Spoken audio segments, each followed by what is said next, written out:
సాయిరాం ఓం శ్రీ సాయిరాం. తపోవనము భగవాన్ శ్రీ సత్యసాయి సచ్చరిత్ర 2వ అధ్యాయము. ఇందులో షిరిడీ సాయి పత్తి సాయి.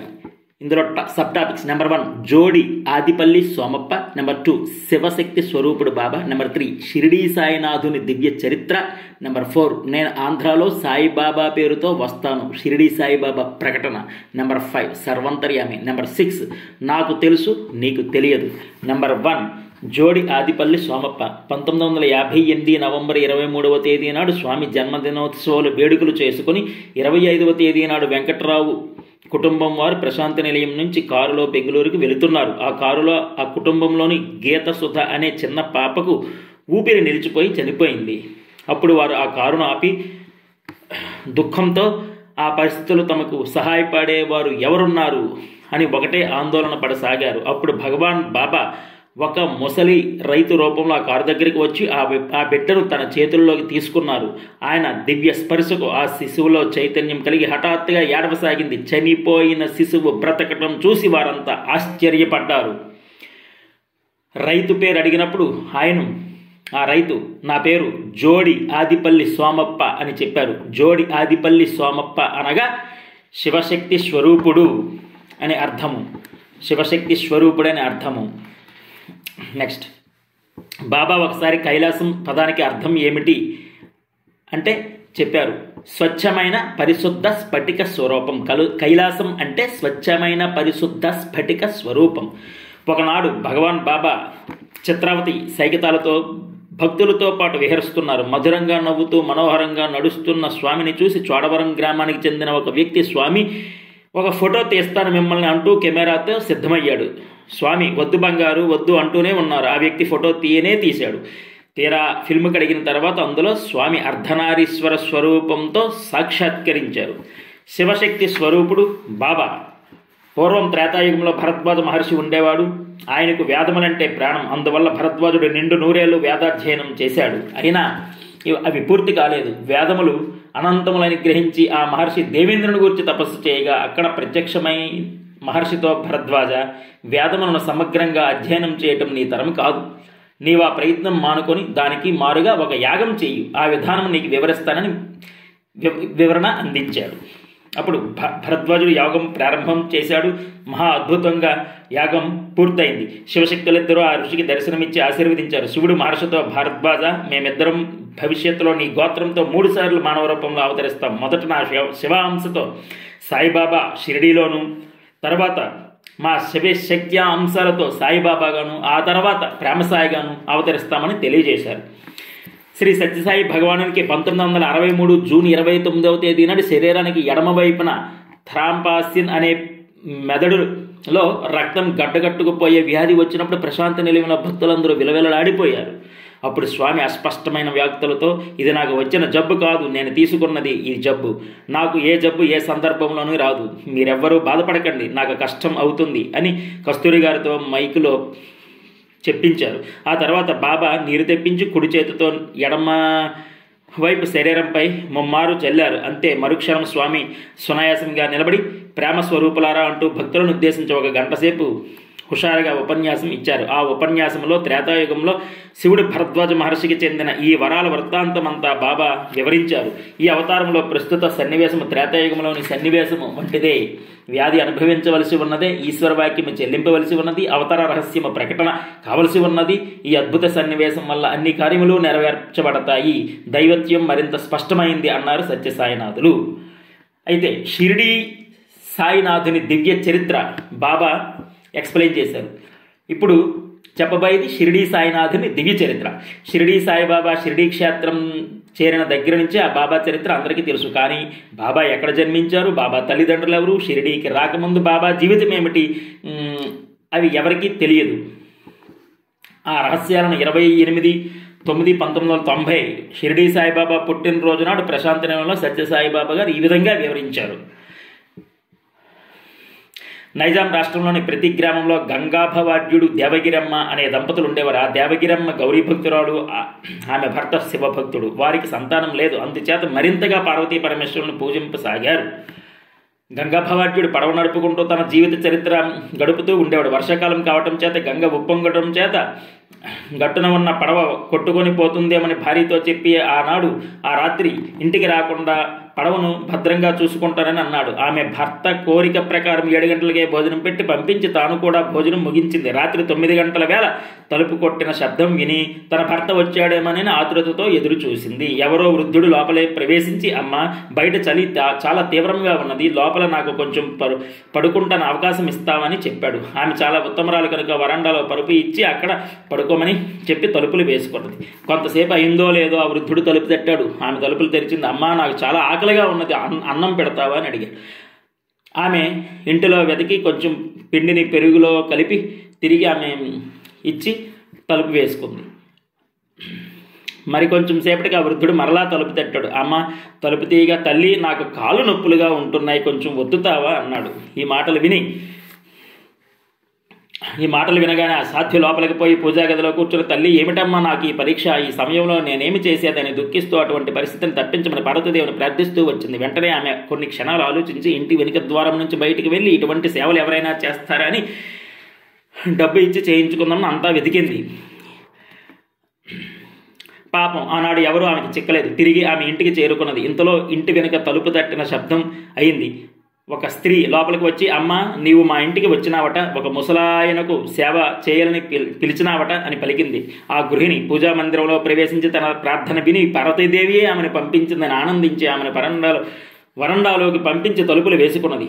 అక్కడ ఉన్న వృద్ధుడు, ఇప్పుడు వచ్చిన స్త్రీ పార్వతీ పరమేశ్వరుడు, వీరిద్దరూ ఒకరితో ఒకరు సంభాషించుకొనసాగారు. పార్వతి, ఈమె మనోభీష్టం నెరవేర్చు అని ఈశ్వరుడు అన్నాడు. పార్వతీదేవి వెంటనే, పరమేశ్వరులు మీరు కదా, మీరే ముందు అనుగ్రహించండి అన్నది. అందుకు ఈశ్వరుడు, నేను ఈమెను పరీక్షించడం కోసం వచ్చిన వాడిని, నీవు ఈమె ప్రార్థన విని వచ్చిన దానవు కనుక నీవే వరాలు ప్రసాదించు అన్నాడు. తిరిగి తలుపు తట్టిన శబ్దమైంది. అక్కడ ఒక స్త్రీ ఉన్నది కదా అనే ధైర్యంతో ఆ గృహిణి తలుపు తెరిచింది. వారిద్దరూ పార్వతీ పరమేశ్వర రూపాన్ని ధరించి దర్శనమిచ్చారు. దేవగిరమ్మ ఆనందాన్ని తట్టుకోలేకపోయి వారి పాదాలపైన పడింది. అప్పుడు పార్వతీదేవి, వంశోద్ధారకుడైన ఒక కుమారునికి కన్యాదానం చేయడానికి ఒక కుమార్తెను నీకు అనుగ్రహిస్తున్నానని ఆమెను ఆశీర్వదించింది. దేవగిరమ్మ వెంటనే ఈశ్వరుని పాదములపై పడింది. అమ్మ, నీ భక్తికి సంతోషించాను, నీ 3వ గర్భంలో నేను వచ్చి పుడతాను అని ఈశ్వరుడు దీవించాడు. ఈ విధంగా నమస్కారం చేసేటప్పటికి ఆ ఇద్దరు తర్వాత అదృశ్యమయ్యారు.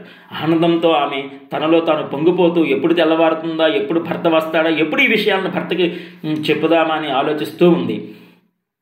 రాత్రి తెల్లవారేసరికి భర్త ఇంటికి వచ్చాడు. దేవగిరి అమ్మ రాత్రి జరిగినదంతా పోసుకొచ్చినట్టు చెప్పింది. ఆమె మాటలపై ఆయనకు నమ్మకం కలగలేదు. ఏదో కల వచ్చింది కాబోలు అనుకున్నాడు. పార్వతీ పరమేశ్వరుడు ఏమిటి, మన ఇంటికి రావడం ఏమిటి, నీకు దర్శనం ఇయ్యడం ఏమిటి అని హేళన చేయసాగాడు. ఆమె ఎన్ని విధములా బోధించినప్పటికీ అతని మనస్సులో నమ్మకం కలగలేదు.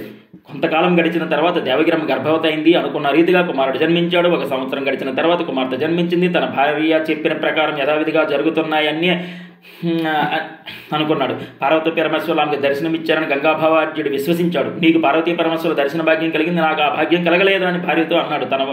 తన భార్య వల్లే తాను కూడా పార్వతీ పరమేశ్వరులను ప్రత్యక్షం చేసుకోవాలని కోరిక దీక్ష గంగాభవార్యుడు అధికం సాగింది. అటు పిమ్మట ఆమె 3వ పర్యాయం గర్భవతి అయ్యింది. ఈ నిదర్శనం కూడా గమనించడం వల్ల అతని మనసు మాయ నుంచి విడవడి ఎప్పుడెప్పుడు ఇల్లు విడిచి వెళ్తాను, ఎప్పుడు తపస్సు చేయాలి, ఎప్పుడు పార్వతీ పరమేశ్వరుని త్వరగా ప్రత్యక్షం చేసుకోవాలని పరితపించిపోయాడు. అందుకోసం అతడు దీక్ష పెట్టాడు. ఆమెకి 9 మాసాలు నిండాయి. ఆ సమయంలో భర్త నేను అరణ్యానికి వెళ్ళిపోతాను అని భార్యతో చెప్పాడు. దేవగిరమ్మ తాను కూడా భర్త వెంట బయలుదేరింది. కొంత దూరం పోగానే ఆమెకి ప్రసవ వేదన ఎక్కువైంది. ఆ మార్గ మధ్యంలోనే ఆమె ప్రసవించింది. ఆనాడు 1835వ సంవత్సరం సెప్టెంబర్ 28వ తేదీ 28 సెప్టెంబర్ తన బిడ్డను చీరగుడ్డ లోపల పెట్టి ఆ దారిలోనే విడిచిపెట్టి ఆమె కూడా భర్త వెంటనే వెళ్ళిపోయింది. కనుకనే ఈ పిల్లవానికి తల్లి ఎవరు, తండ్రి ఎవరు అనేది ఎవరికీ తెలియదు. ఆ గ్రామంలో సూఫీ మతానికి చెందిన ఒక ఫకీరు ఉండేవాడు. ఆ ఫకీరు ఈ పిల్లవానిని చూసి తీసుకుని వెళ్ళి తనకు పుత్రులు లేకపోవడం చేత పిల్లవానిని పెంచడానికి అలవాటు పడ్డాడు. 1835 నుంచి 1839 వరకు ఈ పిల్లవాడు ఫకీరు ఇంటిలోనూ పెరుగుతూ వచ్చాడు. కొన్నాళ్ళుగా ఆ ఫకీరు మరణించాడు. ఆ పిల్లవాడు విరుద్ధమైన చేష్టలు చేశాడు. హిందూ దేవాలయంకి పోయి my Allahu Allah Malik high అనేవాడు. అలాగే ముస్లిం టెంపుల్స్కి వచ్చి మసీదుకి వచ్చి రాముడే దేవుడు, శివుడే అల్లా అనేవాడు. సో ఇది విరుద్ధముగా అనిపించింది వాళ్ళకి. ఆశ్రమంలో ఇతరులందరికీ ఆ బాలునిపై అసూయ ప్రారంభమైంది. ఆ అసూయతోటి ద్వేషము కూడా మొదలైంది. ఒకనాడు ఆ బాలుడు ఆశ్రమాన్ని విడిచిపెట్టి షిరిడీ చేరుకున్నాడు. అక్కడ కూడా 2 నెలలు మాత్రమే ఉండి తర్వాత దేశాటనకు బయలుదేరాడు. కొన్ని సంవత్సరాల తర్వాత తిరిగి ధూల్ఖేడా అనే గ్రామం చేరుకున్నాడు. ఆ గ్రామంలో నివసిస్తుండగా చాంద్భాయ్ పటేల్ భార్య తమ్ముని కుమారుని వివాహం జరిగింది. ఆ పెళ్లివారి బృందంతో ఆ బాలుడు షిరిడీ వచ్చి చేరాడు. ఆ దివ్య బాలుడే సాయిబాబాగా పిలువబడుతూ 1850 సంవత్సరం నుంచి 1918 వరకు షిరిడీలో నివసించాడు. తన దగ్గర వచ్చిన వారికి కష్ట సుఖాలు విచారణ చేసిన వారికి తగిన సూచనలు అందించి ధైర్యం చెప్పేవాడు, ఉపాయాలు బోధించేవాడు. క్రమక్రమంగా ఈ సాయిబాబా సమాచారం ప్రపంచమంతా వ్యాపించిపోతూ వచ్చిందని తెలియజేశారు భగవాన్ సత్యసాయి బాబా. 1 దివ్యత్వాన్ని ప్రకటించే నిమిత్తం, 2వది దివ్యత్వాన్ని అందించడం కోసం, రాబోయేది దివ్యత్వాన్ని బోధించడం కోసం. కాబట్టి అవే షిరిడీ సాయి, సత్యసాయి, ప్రేమసాయి అవతారములని తెలియజేశారు బాబా. తన పూర్వ వృత్తాంతం స్వయంగా చెప్పటం విని ఆనాడు ప్రశాంతి నిలయంలో ఉన్న భక్తులంతా మహానంద భరితులయ్యారు. నెక్స్ట్, నేను ఆంధ్రాలో సాయిబాబా పేరుతో వస్తానని షిరిడీ సాయిబాబా చేసిన ప్రకటన. శ్రీమతి గాలి శారదాదేవికి చిన్నతనంలోనే వివాహమైంది. 6 మగపిల్లలు కూడా ఉన్నారు. కానీ దురదృష్టవశాత్తు ఒక్కరూ బ్రతకలేదు. అంతులేని దుఃఖంతో ఆమె షిరిడీ వెళ్ళి సాయినాథుని పాదాల మీద పడి తనకు ప్రశాంతిని ప్రసాదించమని ప్రార్థించింది. సాయినాథుడు ఆమెను ఎంతో ప్రేమతో ఓరడించి ఆమెకి ఎనలేని చిత్తశాంతిని ప్రసాదించాడు. 1917 సంవత్సరంలో చివరిసారిగా ఆమె షిరిడీ వెళ్ళినప్పుడు బాబా దగ్గర కూర్చుని, బాబా ఆధ్యాత్మికంగా నా జీవితం సార్థకం చేసుకోవడానికి ఒక మంత్రం ఉపదేశించమని, నన్ను ఆశీర్వదించమని పదే అడగడంతో బాబాకు విసుగు పుట్టి, ఎప్పుడు చూసినా ఇదే ధోరణి చెబితే వినవు అని అన్నారు బాబా. అతని తన కాలితో ఆమె గుండె మీద తన్నారు. దానితో ఆమె ఎంతో బాధపడి వెళ్ళి ద్వారకామ ఎదుట ఉన్న గానుగ చెట్టు క్రింద ఏడుస్తూ పడుకుని నిద్రపోయింది. రాత్రి పొద్దుపోయిన తర్వాత కరుణాంతరంగడైన సాయినాథుడు వచ్చి, బిడ్డ లే, తోటకి పోదాం రా, నీవు భోజనం చేయకుండా పడుకుంటా నాకెలా నిద్ర వస్తుంది అని అక్కడ వనంలోకి తీసుకుని వెళ్ళారు. అల్లా మాలిక్ హై అని చెయ్యి చాపగా నా చేతిలోకి చపాతీలు కోవా వచ్చాయి. అప్పుడు బాబా, బిడ్డ, ఇప్పుడు నేను చెప్పే మాట ఎవరికి చెప్పనని నా పాదాలు పట్టుకుని ప్రమాణం చెయ్యి. నేను ఆంధ్రాలో సాయిబాబా పేరుతో వస్తాను. అప్పుడు నీవు నా దగ్గరికి వస్తావు. నిన్ను నా సమీపంలో ఉంచుకొని నీకు ఆనందం కలిగిస్తాను అన్నారు. అప్పుడు శారదాదేవి, ఇది నా భాగ్యం బాబా, నేను ధన్యురాలని అన్నది. తర్వాత సంవత్సరమే బాబా తన భౌతిక శరీరం పరిత్యజించారు. దాదాపు 20 సంవత్సరములు గడిచాయి. శారదాదేవి అనాథ శరణాలయం నడుపుతూ ఆ ఖర్చుల నిమిత్తమే ఊరూరా తిరిగి హరికథలు చెప్తూ ఉండేది. ఆ విధంగా ఒకనాడు ఆమె ఉరవకొండలో కథ చెప్పి వెళుతూ దివ్యవారుడైన సత్యం అద్భుత లీలల గురించి విని శేషమరాజు గారింటి సత్యాన్ని దర్శనం చేసుకున్నది. అప్పుడు సత్యం ఆమెను చూసి గోరీ అని ఎంతో ప్రేమతో మృదువుగా పిలిచారు. ఆమె ఉలిక్కి పడింది. కారణం, ఆమెను షిరిడీ సాయినాథుడు మాత్రమే ఆ విధంగా పిలిచేవారు. సత్యం అలా పిలిచి, నాకు నీవు 16 రూపాయలు ఇవ్వాలి గుర్తుందా అని అడిగినప్పుడు ఆమె అర్థం కాక ఆశ్చర్యపడింది. షిరిడీకి పంపడానికి 40 రూపాయలు పోగు చేశావు, బలరాం ద్వారా 24 రూపాయలు పంపావు, ఇంకా 16 రూపాయలు బాకీ కదా అని గుర్తు చేసి, షిరిడీ బాబాని నమ్మకం కలిగించడానికి చెప్పానులే అన్నారు. నమస్కారమైనా చేయకుండా కూర్చున్నావు అన్నాడు సత్యం. అప్పుడు శారదాదేవి సత్యం దివ్య పాదపద్మాలకు తన హృదయానికి హత్తుకుని విలిపించింది. అప్పుడు బాబా, నీవు పుటపర్తికి రా, నీకు అంతా చెప్తానక్కడ అన్నారు. అనంతరం ఆమె భగవాన్ బాబా చేత పెద్ద బొట్టుగా పిలువబడుతూ తన జీవితం అంతా ప్రశాంతి నిలయంలోనే గడిపింది. షిరిడీ బాబా చాలా కోపం ప్రదర్శించేవారు. సత్యసాయి బాబా ప్రసన్నంగా ఉంటారు, ప్రేమతో ఉంటారు. ఈ తారతమ్యానికి కారణం వివరిస్తూ స్వామి వంటగదిలో వంట చేసేటప్పుడు పిల్లలు వచ్చి ఏమాత్రం అల్లరి చేసిన తల్లికి కోపం వస్తుంది. కానీ అన్నం పెట్టే సమయంలో ఆ తల్లే పిల్లల్ని లాలించి వడ్డన చేస్తుంది. అప్పుడు షిరిడీలో వండిన వంటకాలు ఇప్పుడు మీకు వడ్డిస్తాను అని వంటకాలను తయారు చేసే దశ, ఇది ప్రేమలో తినిపిస్తున్న దశ అన్నారు. దేహంలో 2 కానీ దివ్యత్వం ఒకటే. స్వామి సర్వాంతర్యామి. Yes, he is anywhere and everywhere. నాకు తెలుసు, నీకు తెలియదు.